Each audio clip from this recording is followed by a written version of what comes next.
ఈ మాదిరిగా ఇంతకుముందు ఎప్పుడూ జరగల.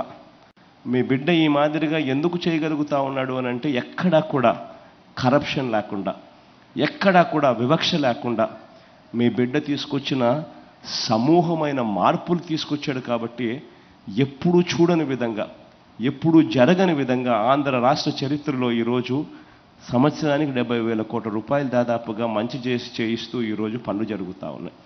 కానీ ఈరోజు సూపర్ 6 అంటా ఉన్నాడు చంద్రబాబు, సూపర్ 7 అంటా ఉన్నాడు చంద్రబాబు.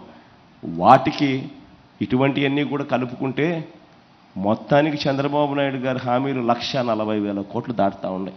అంటే జగన్ పూర్తిగా వ్యవస్థను, పూర్తిగా ఎటువంటి కరప్షను లేకుండా, ఎటువంటి వివక్ష లేకుండా 70,000 కోట్ల రూపాయలు ఖర్చు చేసే పరిస్థితి జగన్కే చాలా కష్టంగా ఉంటే, ఆయన సునాయాసంగా నోట్లో నుంచి చెప్పేటి అబద్ధాలే కదా అని 140,000 కోట్ల రూపాయల గురించి చెప్తా ఉన్నాడు అని అంటే, ఇక దాని అర్థం ఏమిటి?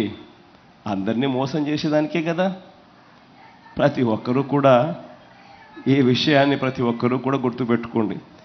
తర్వాత మళ్ళీ చంద్రబాబు నాయుడుకు పొరపాటున ఓటేస్తే మాత్రం పులి నోట్లో తలకాయ పెట్టినట్టే అన్నది ప్రతి ఒక్కరూ కూడా గుర్తుపెట్టుకోండి.